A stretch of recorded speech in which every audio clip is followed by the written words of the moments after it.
Que Dios les bendiga a todos los que están conectándose.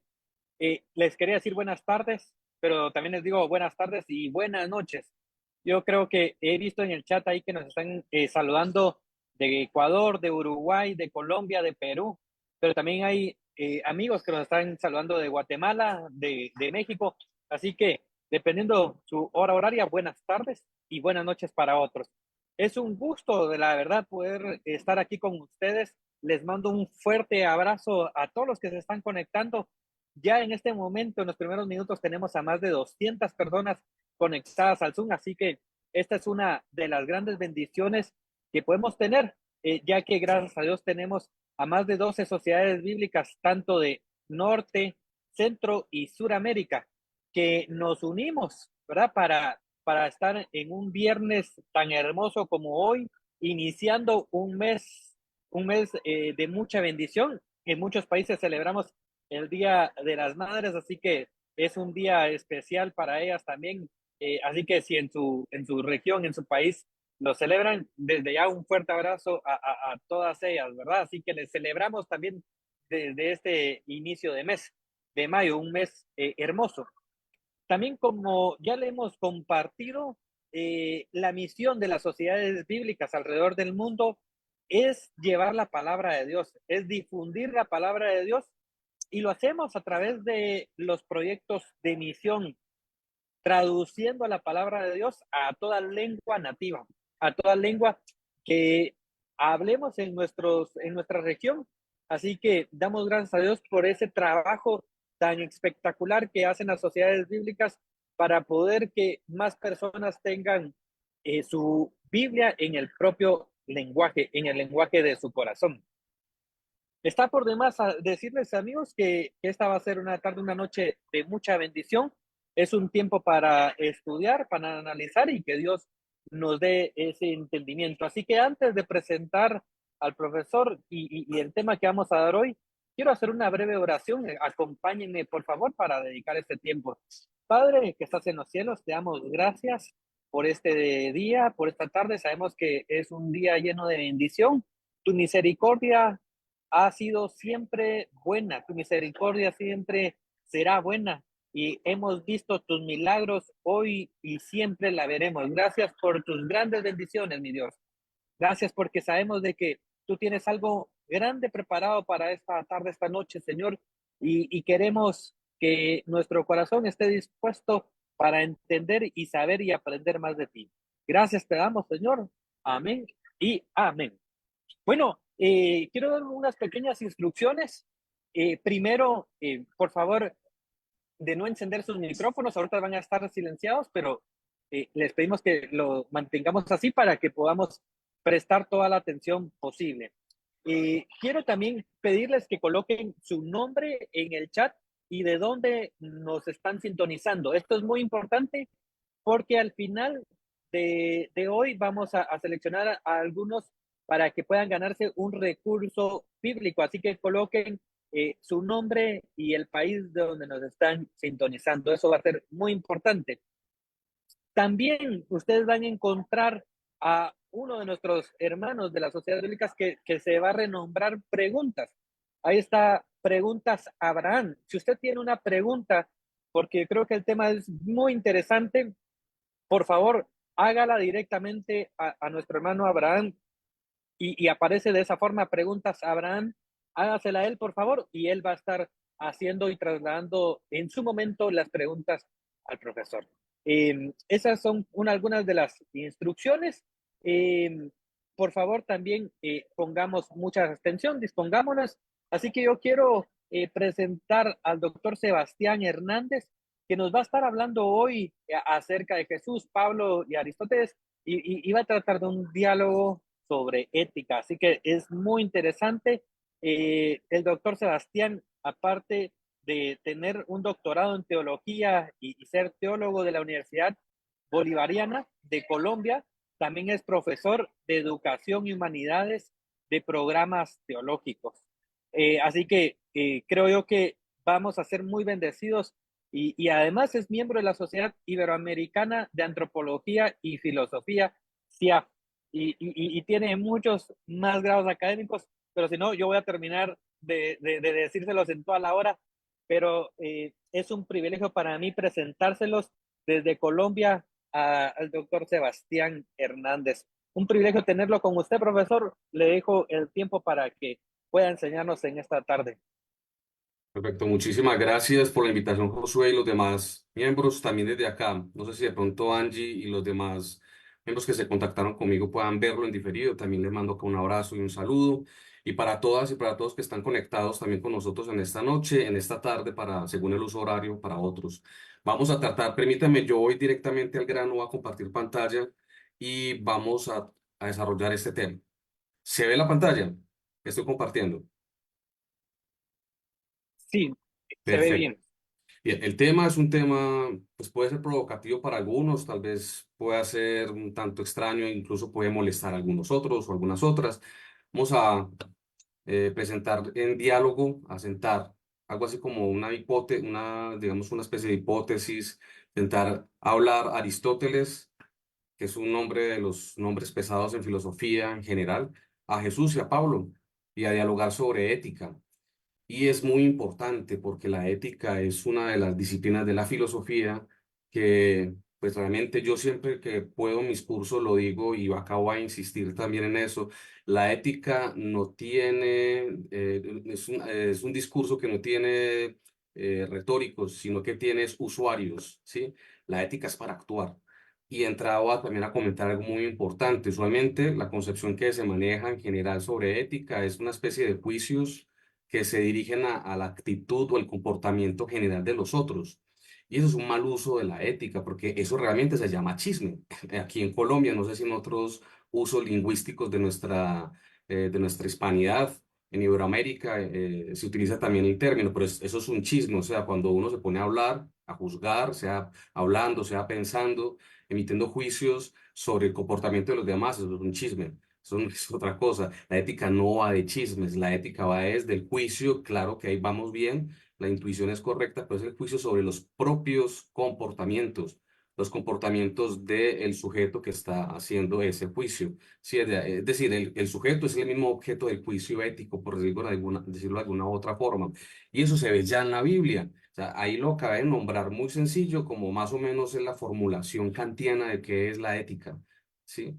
Pero en la Biblia Jesús ya lo dice, que te estás haciendo mirando la paja que tiene el vecino en su ojo cuando no ves la viga en el ojo propio. Eso es un asunto muy importante. Todos los seres humanos en todas las épocas, creyentes o no creyentes, ¿sí? Filósofos, maestros de espiritualidad, maestros y fundadores de religiones, cristianos y no cristianos, hemos pensado precisamente eso sobre la ética y sobre eso vamos a precisamente pedirles a Aristóteles, a Jesús y a Platón que dialoguen. Yo voy a presentar esta intención que es mi intuición para este espacio que tenemos nosotros de trabajo. Yo quiero que exploremos la presencia de la ética eudemonológica en Jesús y en Pablo y que lo hagamos desde la perspectiva que orienta Aristóteles específicamente en uno de sus libros, en una de sus obras. Y por supuesto que yo voy a explicar, ya más o menos he entrado a explicar qué es ética, ya lo voy a precisar un poco más. También voy a precisar qué es esa palabra de eudemonológica, que es un adjetivo, eudemonología, qué es eso de la eudemonología. También vamos a tratarlo un poco. Y después de que pasemos esa primera parte de precisión de los conceptos que vamos a trabajar, voy a dedicar unos 15 minutos a que miremos la ética de Aristóteles, que va a ser nuestro fundamento, la perspectiva, el horizonte en el cual vamos nosotros a ubicar a Jesús y a Pablo. Y después va a pasar unos 15 minutos desde un texto a hablar con Jesús sobre esa ética y después pasamos a Pablo. Entonces tendríamos más o menos unos 15 minutos para cada una de estas partes del diálogo. Vamos a empezar entonces con los conceptos que les acabé de nombrar. El primero es la eudaimonía. Esa es una palabra griega compuesta. Creo que algunos, no sé si por los cursos que están desarrollando, acercándose a la teología, ya han podido tener algún acercamiento al griego. La palabra eu en griego funciona como un prefijo, sí, de hecho es una preposición y significa bueno, como en la palabra evangelion, evangelio, ¿cierto? Entonces, bueno. Y daimon, ya vamos a mirar, daimonía para nosotros como cristianos tiene una connotación muy negativa porque precisamente ahí deriva la palabra demonios, demones, demonios. pero realmente en la visión griega general, ¿sí? Es decir, por fuera de la circunscripción cristiana, de la visión o la cosmovisión cristiana, no tiene ese peyorativo, implica las divinidades y lo superior, y por tanto puede incluso hasta significar suerte, bien. En términos generales, eudaimonía significa bienestar. Se puede traducir por esa otra expresión, ¿sí? De hecho, la mayoría no, todas las escuelas de filosofía de la antigüedad y todas las religiones de la antigüedad tenían una tendencia, una concepción eudaimonológica, porque eran las éticas y las religiones del buen vivir. Eran técnicas, religiones y filosofías técnicas, enseñaban, hoy las llamaríamos tips, darían claves maestras. Recuerden que clave en español viene del francés clef, que significa llave, es decir, una idea que abre, ¿sí? Claves maestras para enseñarnos a vivir y viviendo con bienestar, viviendo para ser felices. Por eso la palabra eudaimonía y sus derivados como eudaimonológico y etcétera, y otras derivaciones se pueden traducir precisamente como éticas y teologías del buen vivir, del vivir feliz, ¿sí? La filosofía de Aristóteles tiene una ética que es eudaimonológica y lo que yo les acabo de comentar en la intuición, que es mi intención para esta plática que estamos desarrollando nosotros, esta conversación, es precisamente que la ética de Jesús es eudaimonológica. Es una ética para vivir bien, para alcanzar a ser felices en esta vida. Y lo mismo, obviamente, Pablo, pues derivado. Vamos a mirar entonces, precisar un poquito más ese concepto de daimon, porque sé que fue altisonante, decir daimon, demonio. Esa es una frase extraída de uno de los pensadores presocráticos, que es Heráclito. Disculpen que se lo escriba en griego. Yo voy a utilizar el resto de la presentación, es griego transliterado para que todos puedan leerlo. Pero acá dice ethos, anthropoi, daimon. La primera palabra, voy a ver si tengo por acá un anotador. Miremos si no me demoro mucho. Sí, acá. Esta primera, ethos, de ahí viene la palabra ética. ¿Listo? Ethos. Antropoi, pues de acá, como me escuchan, suena antropos y por tanto hombre. Y tenemos la tercera palabra que es daimon. Acá abajo está la traducción que hacen pues precisamente los recopiladores o los compiladores de los fragmentos de los presocráticos. Porque brevemente hay que decir que los presocráticos es que son filósofos antes de Sócrates, más o menos de los siglos sexto, siglo quinto usualmente, antes de la era común o antes de Cristo, y de ellos no tenemos los textos completos de sus obras. Sabemos que escribieron muchas obras, pero no nos han llegado hasta acá.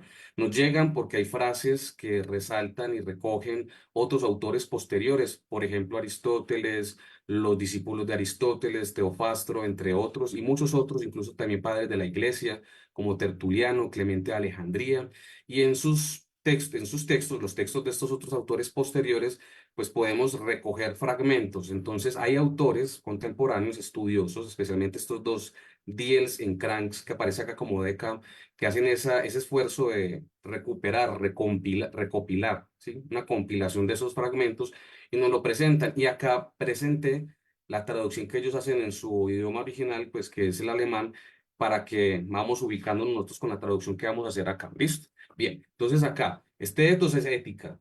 Vamos a traducirla así como ética. Ahorita vamos a ver qué significa eso de ética. Ética, antropoi, por la iota al final, pues nos da dando los que conocen un poco de griego saben que eso es en dativo y por tanto es el caso del objeto directo. Pues al hombre, ética al hombre y daimon está en acusativo y entonces nos va a permitir decir que la ética es algo que el daimon hace al hombre, ¿sí? La traducción que hace Diels es Den Menschen ist sein Sinn, sein Gott, es el hombre es su costumbre, hace de su costumbre su Dios. Y este es un asunto que ya vamos a mirar a precisar. Ética, vamos a traducirlo siempre por costumbre. Es similar etimológicamente a la palabra moral, ¿sí? Ética y moral. Y es el Dios. algunos dicen que es la suerte, es aquello que determina al hombre. La ética, la costumbre determina al ser humano. Podríamos traducir así, digamos, como una forma dinámica esta frase. Esto está abierto a muchas interpretaciones. Yo no intento acá como cerrarla o resolverla. Pueden haber muchas interpretaciones. Acá incluso miren que traducen daimon como God en alemán. Vamos a mirar en otro texto para que miremos, para que precisemos más la palabra ética, que es el otro concepto, que es ethos. Entonces ya vamos a mirar en un texto de un autor del siglo séptimo. Este es un autor español de la época visigoda, que se llamaba Isidoro de Sevilla, muy conocido, muy familiar a las personas que estudian la Edad Media, en su famoso texto de la etimología o las etimologías, etimología, ahí aparece el texto en latín. Y esta Etimologías es una obra maravillosa, gigantesca, es una enciclopedia del conocimiento medieval. En el libro octavo, precisamente, en el apartado que aparece acá, que lo señalo, presenta esta traducción que es literalmente una comparación, un contraste. Dice, y lo voy a traducir acá del latín al español, ética que trata o disputa sobre las costumbres, moribus. Mores, costumbres, aquello que los griegos apelantur llaman efe, ¿sí? Entonces acá hay una equivalencia, ética, costumbres, incluso con el término en griego, efe, que acá aparecía precisamente. Ethici cuia de moribus disputan. La ética de qué va? La ética, las costumbres van, precisamente la ética va de costumbres, de la construcción de las costumbres. Y ese es el punto que yo quiero que tratemos nosotros acá. Vamos a mirar entonces con Aristóteles, pasando rápidamente, cuáles son sus concepciones más importantes. Lo primero, de entrada, nombrar las cuatro, bueno, cuando hablamos de costumbres, hablamos de virtudes siempre. Las virtudes son la programación del comportamiento del ser humano. El ser humano programa su comportamiento basado en una serie de ideas o modelos ideales sobre su comportamiento. Aristóteles, de alguna manera, lo que hace es darle un orden a una tradición que él recibe. Por eso acá presento algo que no me quiero demorar acá, sino que simplemente lo quiero es enunciar algo que viene desde la época de la aristocracia rural homérica. Ese es un término técnico en historiografía. Esto va desde el siglo octavo hasta el siglo séptimo, más principios del siglo sexto. Habla de la composición social de la Hélade, lo que nosotros llamamos la Grecia continental, actualmente Grecia. Grecia, para los que no se ubican de pronto en un mapa, que tiene dos grandes territorios, una tierra y la otra es el mar, porque hay un montón de islas en el Egeo, que es esa parte del Mediterráneo que está entre Grecia y Asia Menor, que pues estaba habitada por los griegos, las islas, y entonces se conocía como precisamente como territorio griego. Perdón, las costas orientales de Asia Menor, que actualmente Turquía, también eran griegas. Mileto, para nosotros son más conocidas por los nombres que aparecen en el Nuevo Testamento, como Sardes, como Éfeso, por ejemplo, son lugares que son griegos. Ahora bien, en esa época, de los siglos octavo hasta el siglo séptimo, antes de la era común, antes de Cristo, la gente tenía una manera de comportarse con unas ideas. Sobre todo la gente, bueno, infortunadamente en la antigüedad, así como hoy en día, hay una gran diferencia, un desnivel, una desigualdad social. Y por tanto, las virtudes se esperaban de la gente que tenía el don de los dioses, estaban tocados y habían sido regalados con los dioses con una serie de habilidades superiores, ¿sí? De hecho, precisamente eso es lo que significa la palabra aristocracia. Aristocracia no es una palabra en español, aristocracia es una palabra griega. Aristos, kratos, es una palabra compuesta. Y aristos, asimismo, es una palabra compuesta. Aristos, o sea, no tiene desperfecto, no es imperfecto. Aristos es los mejores, precisamente. Entonces, el gobierno de los mejores. ¿Quiénes son los mejores? Pues los que son más fuertes, más sabios, que son más justos y por tanto deben tener más libertad. No son todos los individuos de la sociedad compuesta, son solamente aquellos que hoy llamaríamos en nuestras categorías o burguesía o élite, básicamente. Es esta élite aristocrática, ¿sí? A la cual se le exigen estas virtudes. A la gente que no está en esa élite, hace parte de la aristocracia, que se comporte como quiera. Nosotros diríamos en castellano asilvestrados, sin domesticación, No importa porque no tienen por qué comportarse con honor. El honor le corresponde a la gente aristocrática. Yo sé que esto suena muy mal para nosotros hoy. Pero recuerden que tenemos 2000 y tanto de siglos de distancia con estas personas.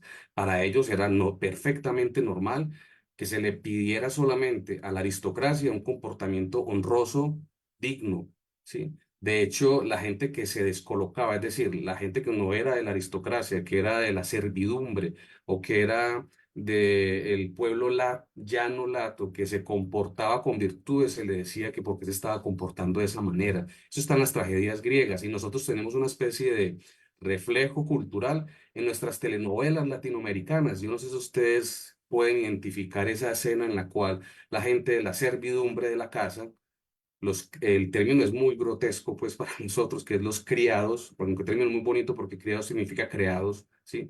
Criados en el español antiguo. Entonces ellos dicen, listo, comportarse, llegar a tener un romance con la aristocracia, con los niños, con la gente bien de la casa.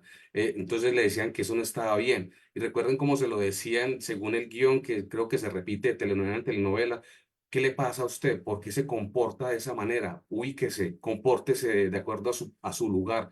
Los ponían en su lugar, ¿sí? Es precisamente eso que está pasando acá. Esta ética de la virtud, etiqué, arete en griego significa muchísimo para Sócrates, especialmente significa esa esencia, esa característica que hace a alguien o a algo ser eso que es. Y usualmente en Sócrates tiene una funcionalidad, pero también tiene una esencialidad, está relacionado, ¿sí? Por ejemplo, un cuchillo lo hace que sea útil por su filo, ¿sí? Y su uso no es para cortar cuellos y asesinar, es precisamente para cortar la carne, para tener otros usos importantes. Habría que preguntarse qué es lo que hace al ser humano, el ser humano, qué es lo que lo hace humano. Esa es la pregunta por la arete o por la virtud. En la respuesta de Sócrates es la bondad. A nosotros nos hace seres inteligentes y sensibles la bondad. Para eso es que somos inteligentes y somos sensibles, para ser buenos, para ser bondadosos. Esa respuesta de Sócrates pasa a Platón y después a Aristóteles, pero en general, si ustedes le preguntan a cualquiera de los estoicos antiguos, incluso los epicuros, que después podemos hablar sobre ellos van a tener este catálogo que son 4 virtudes. ¿Cuáles son esas ideas que fijan el comportamiento virtuoso de un ser digno de ser humano? Primero, andreía, que en latín lo traducen como fortitudo, la fortaleza, la fuerza, ¿sí? La segunda, la sofrosiné. Vamos a hablar en Pablo sobre esta que es muy importante. En latín la han traducido como prudencia.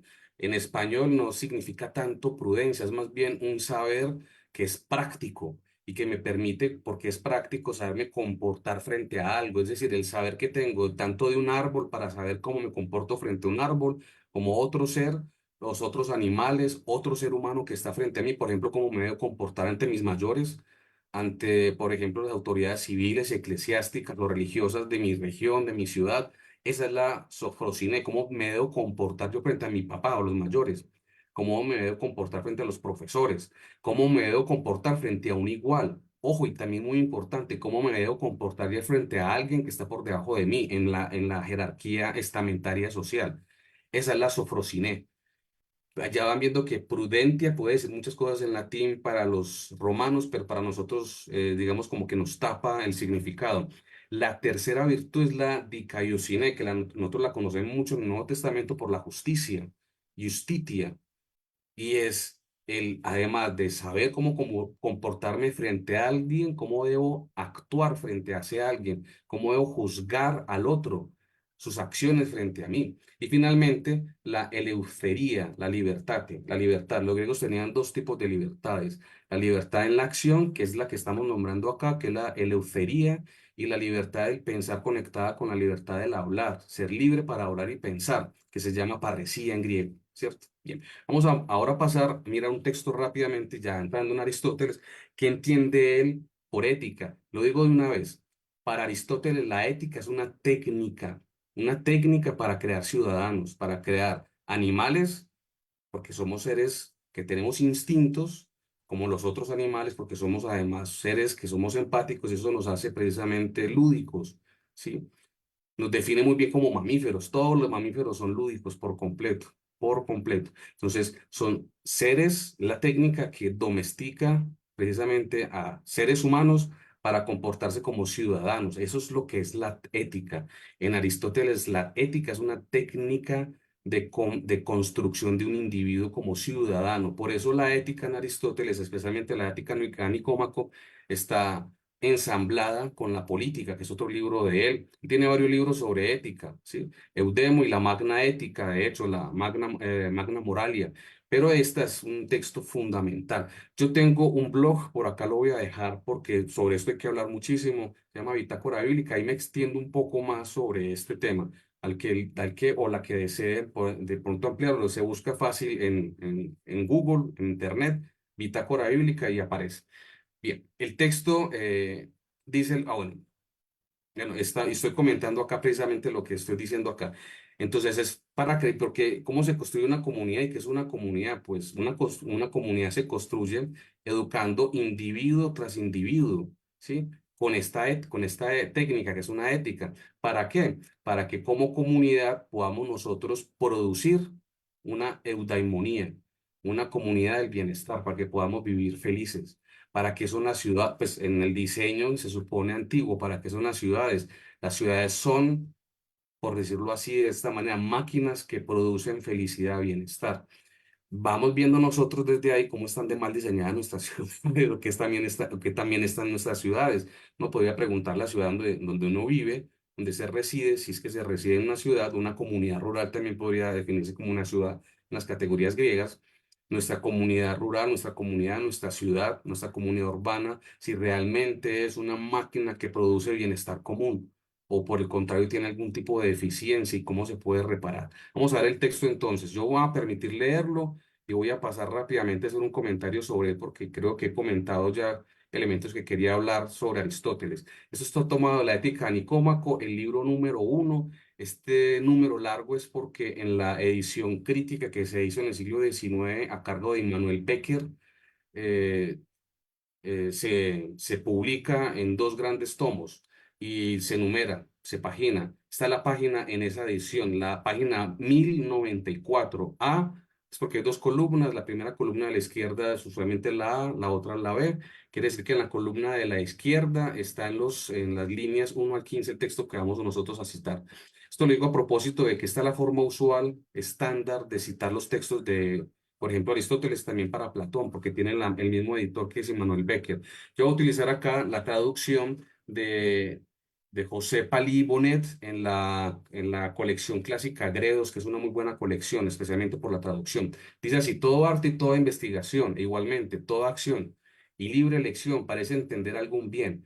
Por esto se ha manifestado con razón que el bien es aquello hacia lo que todas las cosas tienden. Sin embargo, es evidente que hay algunas diferencias entre los fines, pues unos son actividades y los otros obras aparte de las actividades.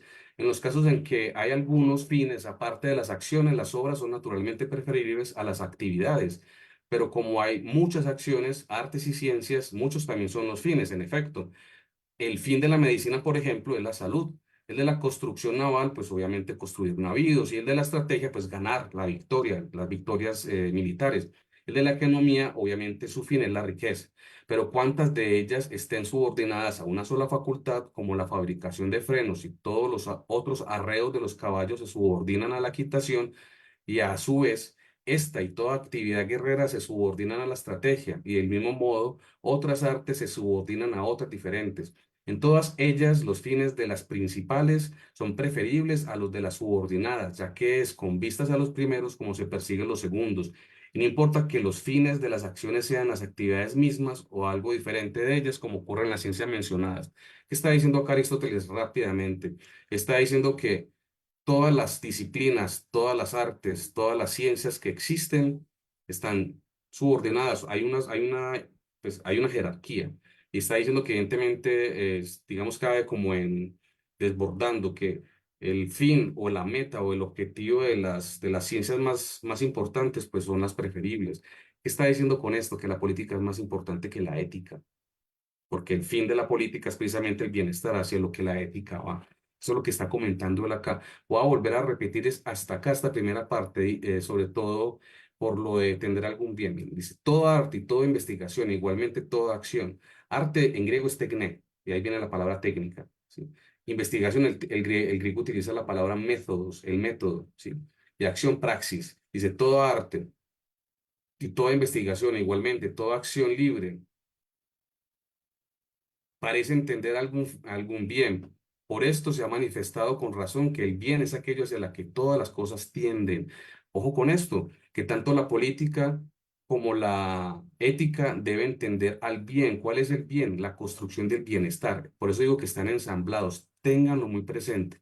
Voy a terminar acá con la ética Nicómaco, porque va a pasar adelante a comentar la teoría que tiene Platón sobre, Aristóteles, perdón, sobre qué es y cómo se consigue la felicidad y el bienestar. ¿Listo? Que esta es básicamente la teoría de la diana de Aristóteles. Él habla de tres tipos de vida a las cuales las personas tienden, porque él hace la observación en las ciudades, tienden a dirigir su actividad. Hay una vida contemplativa, que es la vida teórica, teoretiqué. Hay una vida política, que él nombra politique, y está obviamente la vida del placer o del disfrute. La palabra placer es un poco imprecisa acá para traducir apolausis, que más bien es disfrute. ¿Por qué?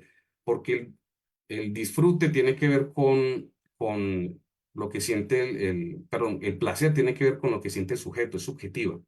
En cambio, el disfrute tiene que ver con el objeto en sí mismo y lo que produce el objeto sobre el sujeto digamos, como que dirige hacia ella su acción o su deseo, precisamente, ¿sí? Entonces, eso es lo que está diciendo el disfrutar, vida del disfrute. Va a decir él, y esta es la teoría de la senda de la medianía, que es la mesotés en griego, que es mejor apuntarle, que yo creo que eso es lo que hacemos todos nosotros cuando tratamos incluso de encestar, por ejemplo, una pelota de papel en una basurera, pues tratamos de apuntar por encima, realmente a donde le estamos dirigiendo. ¿Por qué? Porque pues sabemos que si no podemos todos tener una vida contemplativa, que es una vida teórica, al menos todos deberíamos dirigir nuestro deseo y nuestra acción a una vida política. ¿Qué significa esto? Que es que para la vida contemplativa, que es la vida teorética, la vida de la observación, uno tiene que tener las necesidades subsistentes del bienestar garantizadas, el que comer, el que vestir y en dónde vivir. Sí, eso lo habla Jesús también precisamente. No todos tenemos eso garantizado, porque no todos tenemos esclavos, pues para la época de Aristóteles, eso lo tenían garantizado la gente que tenía esclavos. Los esclavos iban y cultivaban, recogían y hacían el negocio. Y obviamente se usufructuaban los señores aristócratas y ellos quedaban con el tiempo libre para cultivarse a sí mismos, teóricamente, para leer, para meditar, para cuestionar, para indagar sobre la vida y reflexionar, ¿sí? Esa vida es la vida mejor porque es la vida en donde se desarrollan las virtudes, precisamente por esa vida teórica, ¿sí? Pero, lo voy a repetir, no todos los integrantes de la sociedad se podían dar digamos, esas garantías. Por eso lo mejor para todos los individuos de la ciudad es la vida política, la vida de la praxis, la vida de la acción, precisamente, la vida de las virtudes éticas, que es lo que él va a desarrollar en su libro de Ética Nicómaco. De hecho, la mayor cantidad de los capítulos del libro, que son los libros 2 hasta el libro quinto, por ejemplo, está dedicado a desarrollar, a hablar, a especular, a reflexionar sobre cuáles son las virtudes éticas. Y se los voy a decir con una sola palabra, se llama cooperación solidaria. Ojo que toda la cooperación no es solidaria. En las pirámides hay cooperación, en las pirámides de Egipto hay cooperación. ¿Qué es cooperación? Un trabajo conjunto, cooperar. Hay varios individuos que trabajan juntos dirigiendo su acción a construir una pirámide. Las pirámides son tumbas de aristócratas egipcios, para construir las tumbas de los ricos, ¿sí? Entonces ahí hay cooperación, pero no es solidaria, porque era para un solo individuo, que era el faraón, era la tumba de una sola persona. Miles de personas juntas trabajando cooperativamente para crear la tumba de una sola persona. Es cooperativo, pero no es solidario.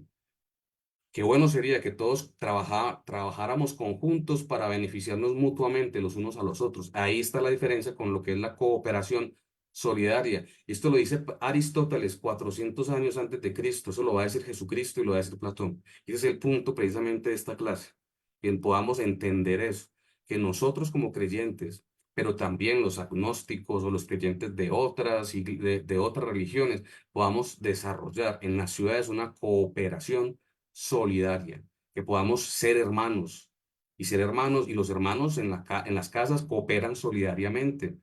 tienen que aprender a hacer y desarrollar virtudes éticas como la tolerancia, la paciencia y sobre todo la empatía, aprender a alegrarse por lo que le pasa al otro, pero también aprender a sentirse mal por las cosas malas que le pasa al otro. Listo.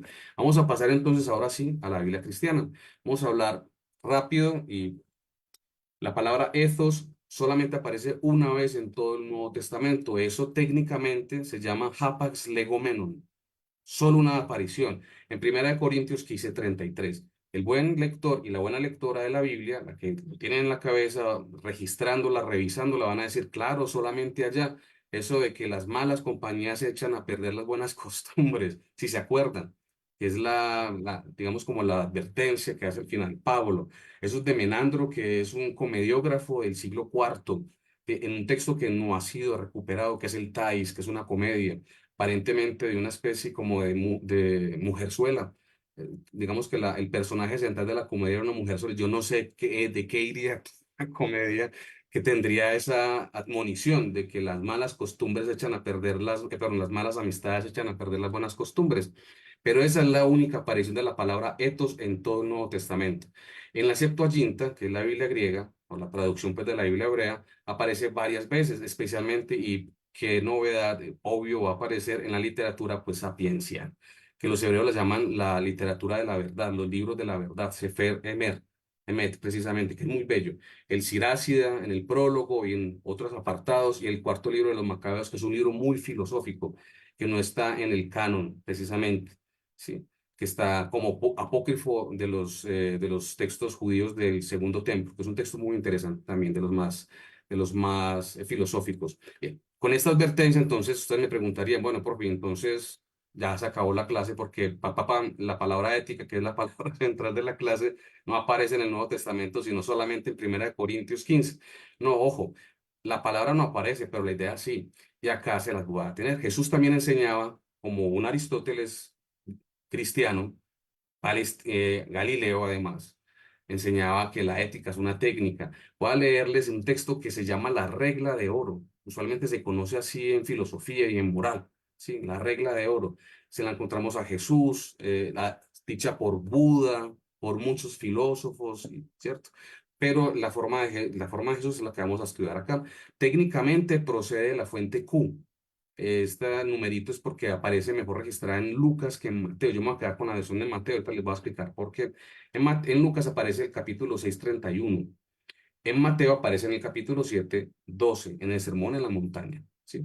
Dice así el texto. Yo lo tengo todo completo acá. Ahorita les explico por qué lo tengo entre corchetes. Especialmente es por la diferencia entre Mateo y Lucas. Esta parte solamente aparece en Mateo, en Lucas no va a aparecer esta parte. Y lo mismo miren esta otra parte que es al final. El texto dice así.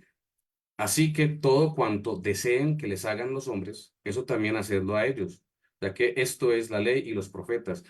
Esto es hermoso, increíble. Yo creo que no va a tener tiempo acá de centrarme sino solamente dos palabras que hay en griego acá. Pantahun, hosaean, célete.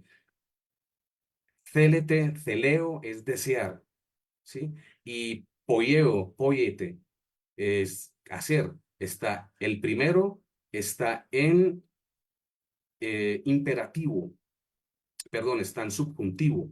Célete, lo que deseas, lo que a ti te gusta que te hagan. El segundo está en imperativo. Esas formas para los que estamos estudiando gramática en cualquier idioma, pero por ejemplo en griego significan que es una orden, que es el deseo o la voluntad, mejor, es la voluntad del que nombra sobre el que se le está dirigiendo la palabra. Yo deseo que tú hagas esto, es una voluntad impuesta sobre la otra.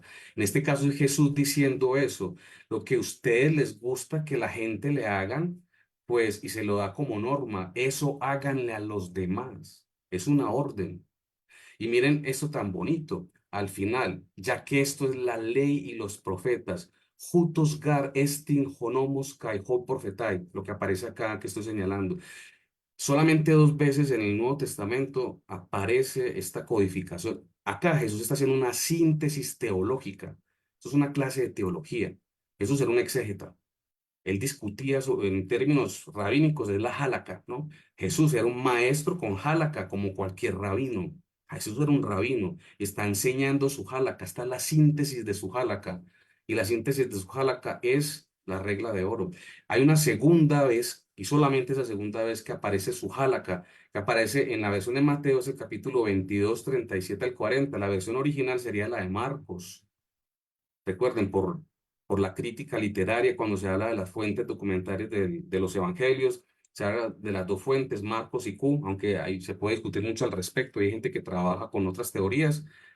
Ciertamente Marcos tiene una primacía cronológica al respecto del texto de Mateo. Vamos a quedar con el texto de Mateo de todas formas, pero en Marcos están en capítulo 12. Y recuerden que es cuando Jesús recita la Shema. Ama a Dios con todas tus fuerzas, con toda tu mente, con toda tu voluntad y al prójimo como a ti mismo. Esta es la ley y los profetas. Lo va a decir en Mateo. Eso es muy hermoso. Miren la relación que se nos permite acá el texto en Mateo. Por eso me quedé con la versión de Mateo, no con la versión de Q. Y por eso me quedé con la formulación acá de Mateo, de la recitación de Jesús del Shema. Porque al final las empata. Esa es para Mateo, esa es la jálaca de Jesús, que es el rabino. Recuerden que Mateo muestra a Jesús de acuerdo al modelo mosaico. Jesús es el nuevo Moisés que baja de la montaña con la ley, en el sermón en la montaña precisamente, ¿cierto? Entonces acá tenemos a Jesús diciendo que el otro, la alteridad absoluta, amar al otro, que es Dios, digamos la alteridad vertical hacia arriba, el otro con O mayúscula, pero también la alteridad subjetiva que nos hace sujetos, que es la O minúscula, que es horizontal, que es entre nosotros, amar a los otros, al prójimo, la proximidad, digámoslo así, la alteridad divina que me hace hijo de Dios y la alteridad humana, proximidad que me hace hermano de mis coterráneos y que me humana. Esa es la religión de Jesús. La religión de Jesús es una ética que le permite comunicarse con Dios como hijo y le permite comunicarse con los demás como hermanos. Es lo que estamos viendo acá. Yo también tengo por acá un texto porque cualquiera me podría preguntar acá que haya estudiado un poco más el asunto. Bueno, profe, ¿usted cómo hace para pasar de textos que están en segundo orden, como el de Mateo, a decir que eso es del Jesús histórico? Por acá hay un texto en el mismo bloque que comenté ahorita, el mandamiento del amor y el Jesús histórico, porque eso es lo que significa amor teológicamente hablando. El amor es acción. El amor es una ética como técnica de vida. Yo soy feliz cuando va feliz a los demás. Es lo que está diciendo ahí. Usted le gusta que los demás le escuchen, le hagan caso, hagan cosas por usted, le hagan favores, pues hágaselo a los demás. ¿Usted le gusta escuchar, a que lo escuchen? Pues que escuchen. Lo que desean que los hombres hagan por ti, eso hazlo a los demás. La felicidad se conquista. Si quieres ser feliz, haz feliz a los demás, porque eso hace feliz a Dios, precisamente. Ya paso ya para que terminemos con el texto de Pablo. Con Pablo me va a quedar, no en Primera de Corintios 15, que es el texto pues que recoge el comediógrafo que estábamos comentando ahora, sino en un texto muy bello. A mí me ha encantado este texto siempre, Filipenses 2 4 al 5. Antes del texto de la kenosis, el texto del abajamiento de Jesús, ser que se hace como hombre y no contento con ser como hombre, entonces baja mucho más, muere en la cruz como un siervo, un texto muy bello, ¿sí? Dice esto, o sea, precisamente un poco antes de que Pablo empiece a citar esa canción, que es un canto, es un himno de hecho, dice esto: no preciando cada uno lo propio, sino apreciando lo propio del otro. Esto es, que haya en ustedes aquel sentipensar que hay en Cristo Jesús. Parece ser que en Filipenses, como en otras comunidades, la gente se peleaba por los puestos, los privilegios, las concesiones. Pues claro, Pablo, que es un pensador práctico, porque él es un pensador, pero es práctico, su pensamiento emana de la acción comunitaria, porque es un fundador de comunidades. En cuanto a fundar comunidades, las comunidades se fundan a partir de una enseñanza, de un conjunto sólido de ideas bien establecidas. Es que se entiende esa relación de Pablo, en Pablo de pensamiento y acción, ¿sí? Entonces, claro, en esa comunidad de Filipos, como en muchas otras, que seguramente habían problemas comunitarios. Entonces, él los va bajando un poco y los va bajando sus ánimos y es momento. No se peleen, dejen esas disputas, esas discordias entre ustedes.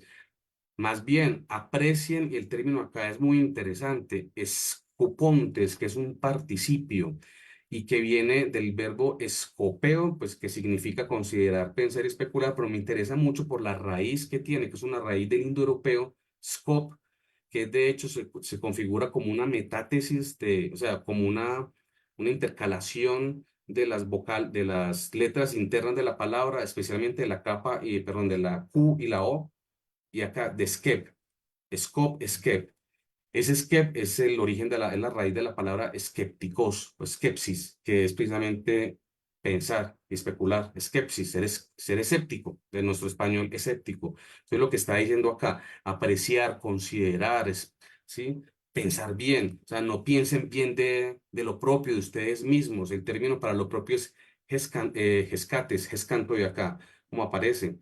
No piensen bien de usted. Nosotros siempre pensamos bien de nosotros mismos. Qué tan bello yo, qué tan inteligente como soy. Vean que soy un doctor en teología, no cualquier cosa. Siempre tenemos en gran consideración lo nuestro, lo propio. Acá dice, no aprecien tanto lo propio, aprecien lo otro, lo propio del otro. Eso se llama alteridad. Aprecien pues la belleza y la inteligencia, la donosura, las cualidades del otro que tienen en su comunidad, ¿sí? Y ojo que aumenta más el registro, sube más la vara, como se dice popularmente en las calles. Y que dice que, ¿qué significa eso que les estoy diciendo? Pues esto quiere, ¿qué les quiero decir? Que entre ustedes exista esto es un término de un filósofo, sociólogo colombiano, que se llamaba Orlando Borda. No sé si algunos lo conocen, tal vez ha conocido, es muy conocido en América Latina, el sentipensamiento de Fals Borda. ¿Qué es eso de sentipensamiento? Para poder traducir esta palabra Froneite, que acá está como imperativo, piensen. ¿Recuerdan lo que les dije ahorita de la escala de virtudes éticas de la aristocracia? Y empezaba con Andreía y hablamos de Sifronice, acá está la palabra, Froneite. Sí, le faltaría el sin acá para hacer Froneite. En latín, Jerónimo tradujo como sentite, hoc enim sentite, así pues sientan en vosotros, in vobis, quod et in Cristo y eso, así como Cristo Jesús. ¿Qué significa esto? Que nosotros tengamos el sentipensamiento de Jesús, porque es sentipensamiento, no lo dividan, la razón no está desunida, no está desligada de el sentir. No tengo tiempo acá para desarrollarlo, pero sí les puedo decir que incluso con Aristóteles se puede formular que la esencia del pensamiento es la misma esencia del sentimiento. Las ideas están hechas de la misma sustancia que el sentir. Literal. Es muy importante. Entonces, por eso mantengámoslo con la palabra sentipensar. Hay un autor, es un filósofo español, Zubiri, que habla también precisamente de la razón sentiente. Sentiente, es lo mismo. Entonces, lo podemos decir como Zubiri. Me gusta más como le dice Falsborda, no solo porque es latinoamericano, sino porque la juxtapone, sentipensamiento, es lo mismo. Y ojo con esto, que ya con esto quiero terminar. Es muy importante. ¿Cuál es la técnica de la ética en Pablo, que es la misma de Jesús? Que nosotros tengamos en nosotros el mismo sentipensamiento de Jesús. ¿Y cómo es el sentipensamiento de Jesús? Lo voy a repetir acá, acá está, sí, en su doble modalidad. Desear, o sea, la regla de oro y es su recitación de la Shema, ser hijo de Dios siendo hermano de sus prójimos, es decir, haciendo feliz a los otros, hace feliz a Dios y por tanto es feliz a sí mismo. Esa es la técnica del verdadero creyente. A nosotros nos hace cristianos es esto, esta técnica. Entonces el cristianismo, claro que sí, es muy importante, son muy importantes las doctrinas y las liturgias, son supremamente importantes, pero tienen su centro, toman su fuerza, se nutren en esta práctica, en esta ética, en este comportamiento, o sea, adquieren un valor real solo si es una liturgia vivida, es una doctrina creída por creyentes que viven así, que son sentipensantes. Si no, es otra cosa. Pues está la doctrina no va a decir mentiras. Y está también la liturgia vive, expresa esa verdad que aparece en las doctrinas, pero no hay un sujeto, el sujeto está fragmentado. Yo creo, pues yo voy a hablar acá un poco fuerte ya para terminar de mi realidad, que soy católico. El catolicismo es muy pagano, se vive como, es más, hay paganos que viven mejor que cualquier católico. Su ética, quiero decir en cuanto a su ética, hay agnósticos, incluso hay ateos que viven muchísimo mejor que un católico. No sé, del lado protestante, de las diferentes denominaciones, cómo se ve también el asunto, pero veo que nos falta todavía volver otra vez a las raíces. escuchar a Jesús dialogando con Pablo y junto con Aristóteles, ofreciéndonos nuevamente pues, las raíces, la solidez de nuestro fundamento, que es recordar cuál es la técnica que nos hace a nosotros creyentes. Termino acá porque creo que me he extendido mucho. Les agradezco mucho su atención. Creo que quedamos pendientes ya para las preguntas, para la parte de preguntas. Sí, muchas gracias, profesor. Muy buenas noches a toda América Latina. Saludos de México. Qué importante tema, lo actual, la forma en la que esto puede repercutir, ha repercutido a lo largo de la historia del pensamiento hasta nuestros tiempos, ¿no? Antes de caer en las preguntas, le voy a robar 2 minutitos de su tiempo para anunciar los siguientes diplomados que ya vienen en puerta. No sé si por ahí tengamos los flyers para que se puedan compartir en la pantalla. Si no, rápidamente iniciamos el 26 de julio con 2 diplomados. El primero en consejería familiar y el segundo en Nuevo Testamento. Ambos con duración de 4 meses. En camposbiblico.com pueden empezar a ver ya los flyers. De estos 2 diplomados que, insisto, duran 4 meses, inician el 20 de julio y de los que iremos dándoles, ahí están ya los flyers, de los que conforme vayamos avanzando en los webinars, acercándonos a la fecha, les iremos dando mayor información. Muchas gracias. Y ahora sí, profesor, si podemos iniciar de lleno 2 o 3 preguntas por la cuestión del tiempo. Usted hablaba en algún momento, lo cito textual, el hombre que hace de su costumbre su Dios. Y cuando usted mencionó esto, voy a leer textual lo que algún participante del foro escribía. Esta frase, para el hombre, su mente es su Dios, parece resaltar la importancia de la razón o el entendimiento en la concepción de la divinidad. Esto encaja con la idea de, por ejemplo, Heráclito sobre Logos, que puede interpretarse como la razón subyacente que conecta todo el universo sí, hasta ahí cito, y creo que esto se puede ver claramente en el sinfín de cultos a la utopía personal, casi como verdad universal, que nos invade, ¿no? Actualmente. ¿Cómo responder, profesor, desde una sana y racional defensa del Evangelio a este tipo de cuestiones? Sí, primero felicitar a la persona que hace la pregunta porque es una relación muy aguda y ciertamente conoce bastante de Heráclito, del autor. Y sí, o sea, si el logos, el concepto logótico de Heráclito, que después va a tener un desarrollo en el estoicismo más o menos similar en la cosmología y la teología de los estoicos. Pero yo también, o sea, solamente quiero agregar, es decir, sí, coincido con la percepción que se presenta en la pregunta, el enunciado, y agrego también en la frase que leíamos, tratábamos de traducir, aunque puede ser traducida de diferentes formas, y pienso que hay un aspecto también que está muy fuerte, es el asunto del carácter y las costumbres, porque incluso ahí Diamond también se puede traducir como carácter, ¿cierto? Algunos pues traducen así, y es precisamente que cuando se afianza una persona tanto, o sea, cuando repite tantas veces una acción, se acostumbra precisamente, entonces eso genera un carácter en esa persona, de suerte que ya ese carácter va a dominar su comportamiento, lo que decimos nosotros como comportamientos automáticos, que a veces estamos haciendo cosas que no tenemos que pensarlas muchas para estarlas haciendo, digámoslo así, instintivamente o, repito, automáticamente. Eso es lo que creo que trata también de resaltar la frase, que por eso lo traducían como Dios, ¿no? Porque lo determinas, un Dios le da la norma. Entonces, por eso tan importante la de las costumbres. Los antiguos, entre ellos Heráclito, por ejemplo, precisamente por eso decían que había que criar, miren que ahí vuelvo a utilizar el término criar, criar buenas costumbres precisamente, porque porque eso va a marcar un camino, una senda para nosotros el resto de la vida. Yo creo que a los que trabajan en psicología, esto es muy importante.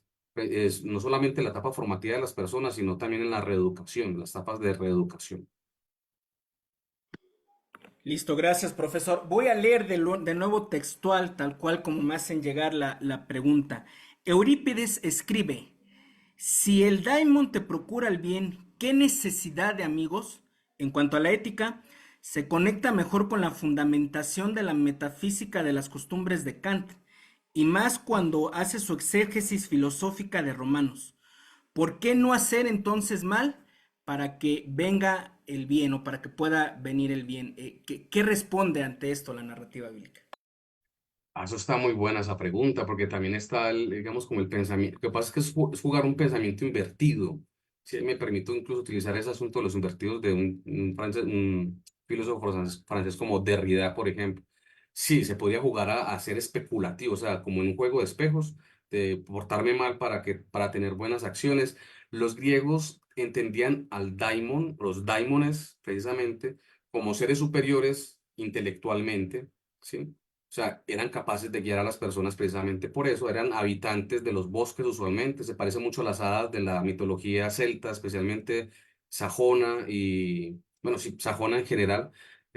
¿Por qué? Porque son seres más o menos benévolos, hay algunos que son juguetones, pero se encuentran, ¿por qué en los bosques? Y porque usualmente, digamos, como ese sector, porque es que en los caminos la gente se perdía, entonces algo le ayudaba a encontrar su camino, ese algo era un daimon. Por eso eran entendidos algo así como una especie como de guía turística entre los caminos en el mundo sublunar, en el mundo humano, pero también se entendían como guías turísticas cuando las personas se aventuraban a viajar ya en su muerte a otras etapas, a otros lugares precisamente. Entonces, por eso en la antigüedad el daimon no se veía, digamos, como tanto con este juego de inversión que se podría ver así, sino más bien, digamos, como una especie de ayuda de lo divino para poder caminar o orientarse en el camino. No obstante, cuando se habla precisamente de este juego de inversiones, es un asunto muy curioso que se nombre los amigos, porque la definición de los amigos en la antigüedad es precisamente el otro yo. El amigo es otro yo, soy otro, es el otro mío, soy yo, pero en otro, o sea, es una especie de identificación, ¿sí? Y me gusta mucho cómo lo presenta la persona que lo pregunta, porque invita a ser escéptico. Sí, porque uno puede encontrar otro yo, pero las intenciones de ese otro yo. Acá finalizo comentando algo que yo le digo a mis hijos. Yo tengo dos hijos que están en etapa formativa, están muy pequeños.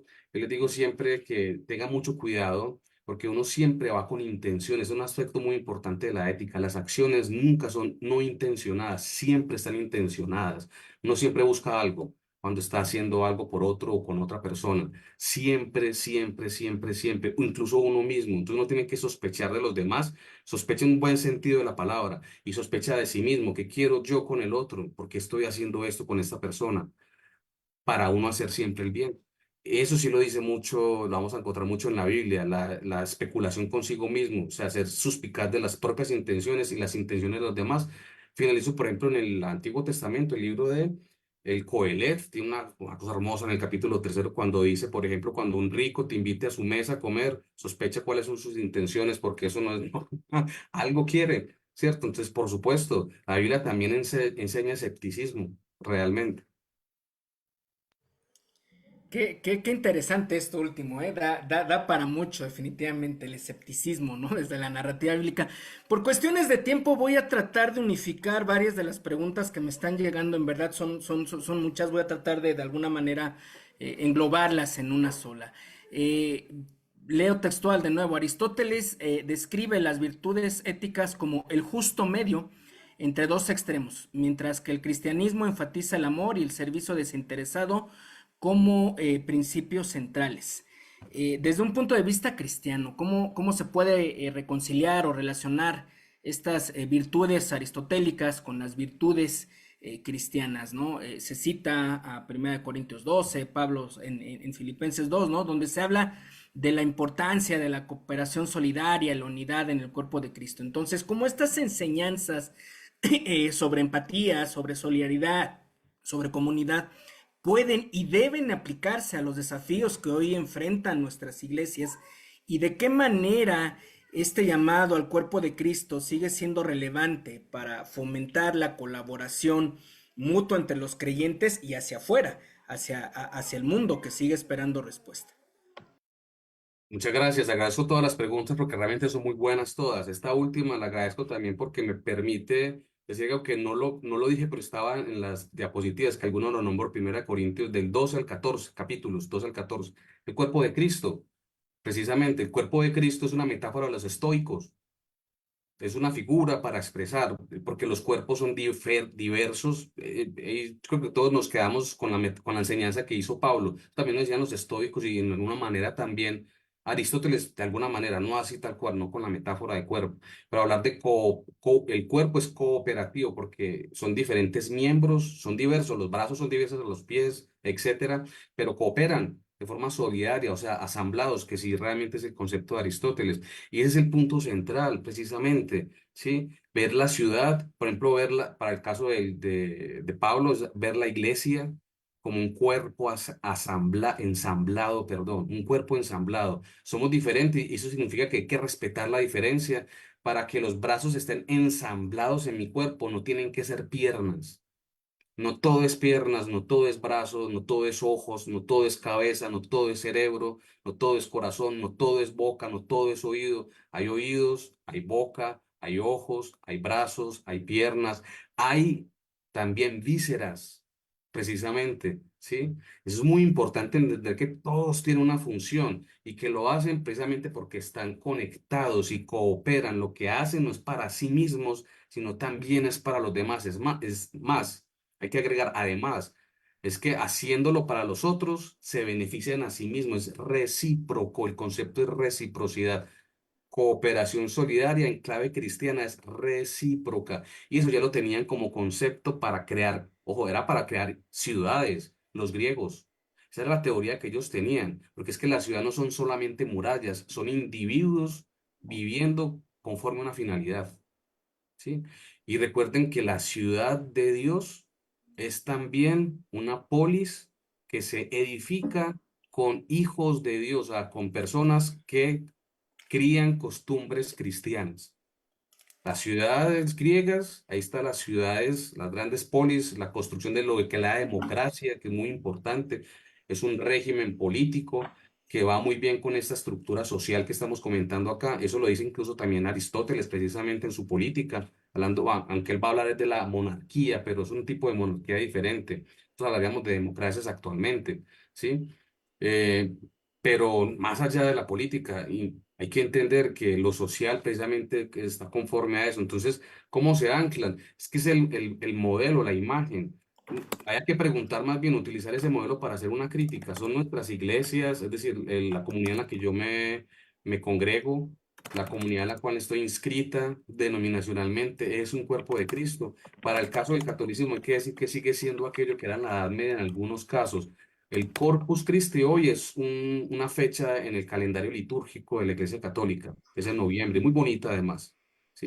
Pero en la Edad Media era la cédula, porque todos eran súbditos del sacrosanto emperador del Sacro Imperio Romano Germánico o el régimen que estuviese, español o etcétera.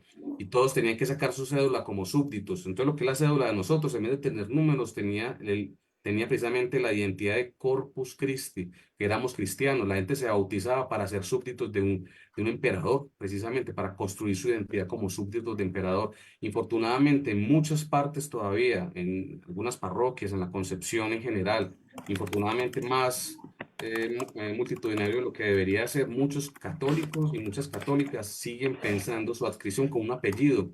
Soy católico para comer buñuelos, cosas litúrgicas que están muy bien, pero solamente en lo litúrgico, que para Semana Santa, para una adscripción sin entender unas doctrinas, hablar de la Trinidad, pero la gente no entiende qué es la Trinidad, hablar del monoteísmo, pero la gente no entiende qué es el monoteísmo, hablar del Papa, pero la gente no entiende qué significa, cuál es la función de un Papa dentro de un colegio cardenal y de obispos, por ejemplo, etcétera.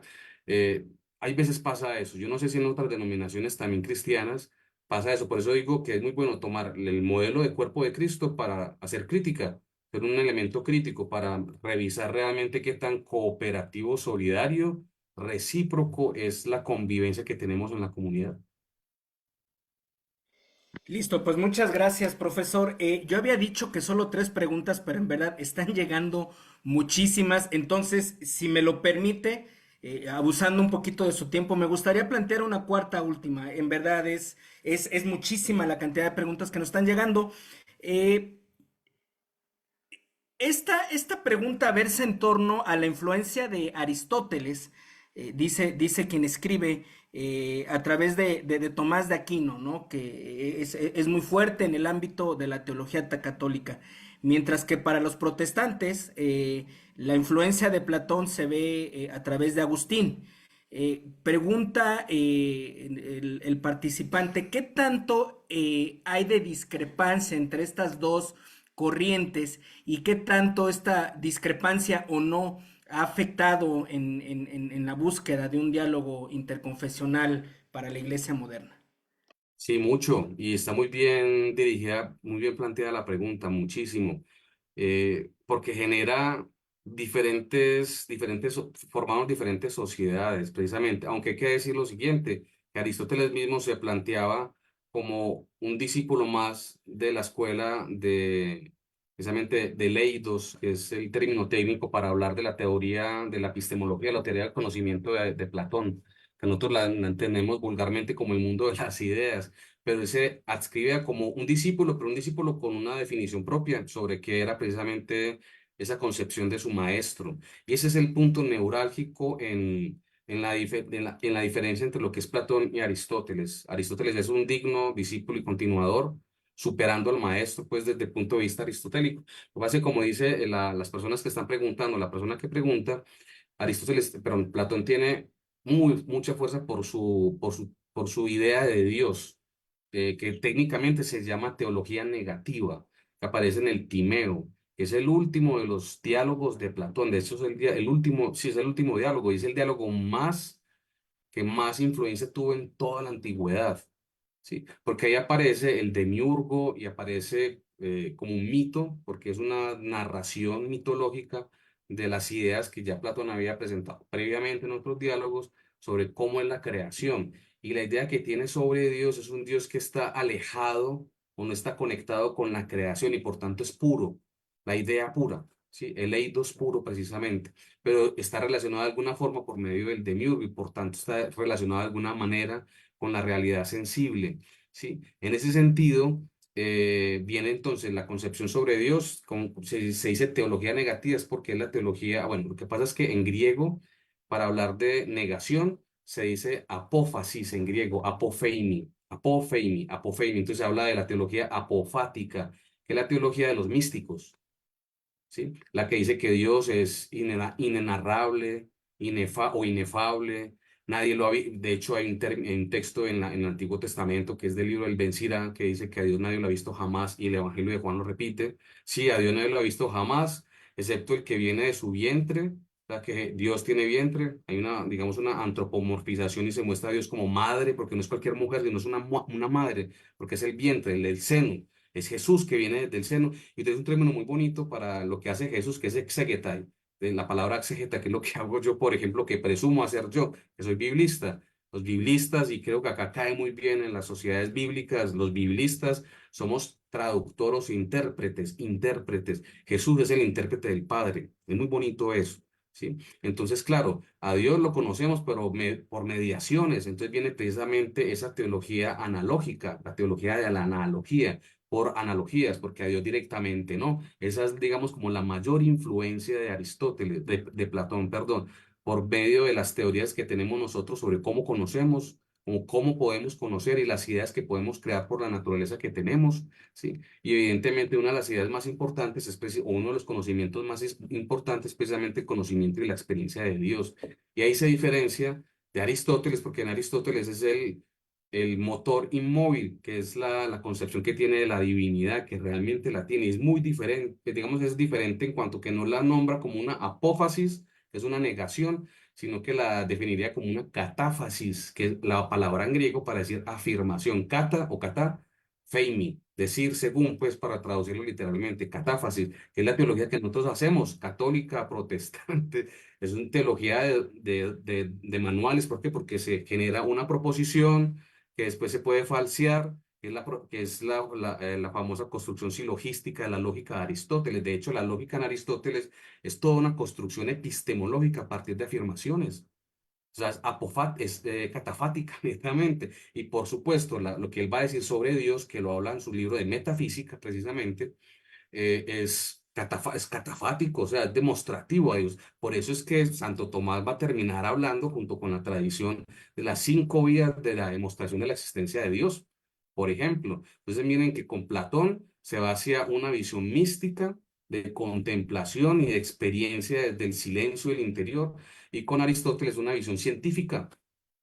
Y esa es otra diferencia también social, porque repito, las sociedades platonizadas, el catolicismo, perdón, el cristianismo antiguo, era llevado el conocimiento por monjes, mientras que en el mundo islámico, que les llegó llegó al Islam Aristóteles por vía del saqueo que ellos hacen de los lugares donde se guardaba el conocimiento de la filosofía de Aristóteles. Esa es una sociedad de mercaderes, o sea, comerciantes que saben de números, sí, que se abren al comercio, repito. ¿Quiénes son los filósofos en el mundo islámico? Médicos y matemáticos. Sí, es muy curioso. Entonces, obviamente hay unos contrastes. De eso nos dimos cuenta nosotros, fue allá en las cruzadas, los siglos 11 y 12, cuando nos enseñaron, pues nos decían que había que ir allá a recuperar los lugares sagrados, porque habían sido raptados por demonios que vivían de una forma miserable, con sociedades atrasadas. Entonces, claro, la gente fue de Europa, especialmente de Francia, Italia e Inglaterra después, a lo que es actualmente el Medio Oriente, a ir en contra de estos bárbaros diabólicos, que eran una especie como de sátiros demoníacos, y se encontraron no con el atraso que les habían predicado las predicaciones precisamente de las cruzadas, sino que se encontraron con sociedades muchísimo más avanzadas que las europeas. Es decir, mientras que, por ejemplo, París, era un montón de aldeas, de chosillas al lado del Sena. Bagdad, o por ejemplo en España, Córdoba, en la época pues precisamente de los califatos omeyas en Córdoba, eh, el, se me olvidaron ahora el nombre de los califatos, eran ciudades con alcantarillado, acueductos, saneadas, ¿sí? Con tecnología de punta.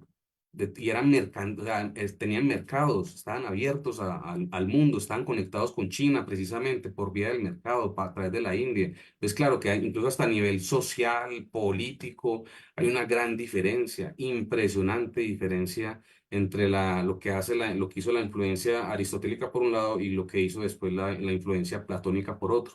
No obstante, como tú decías, está muy bien anotado. En el protestantismo llega por vía de Lutero, que Lutero bebe de San Agustín. Eso es un asunto muy interesante. Ujú.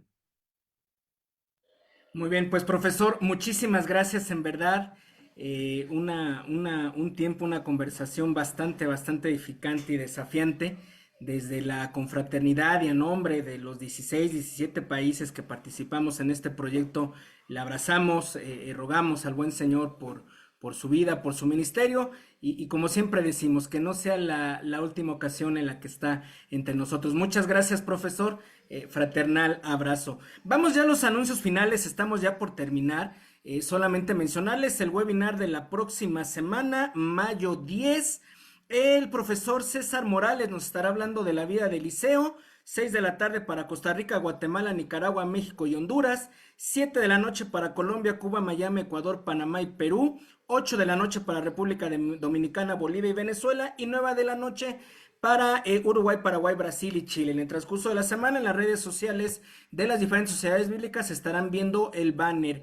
Y los ganadores del recurso bíblico, les recordamos, es importante que se comuniquen directamente a la sociedad bíblica de cada país para solicitar su premio. De Perú, Duran González; de Ecuador, Luis García; de Guatemala, Marvin Aguilar; de Colombia, Claudia Cortés; de Bolivia, Luis Cabrera; de República Dominicana, Misael Rijo; y de México, Vicente Montalvo.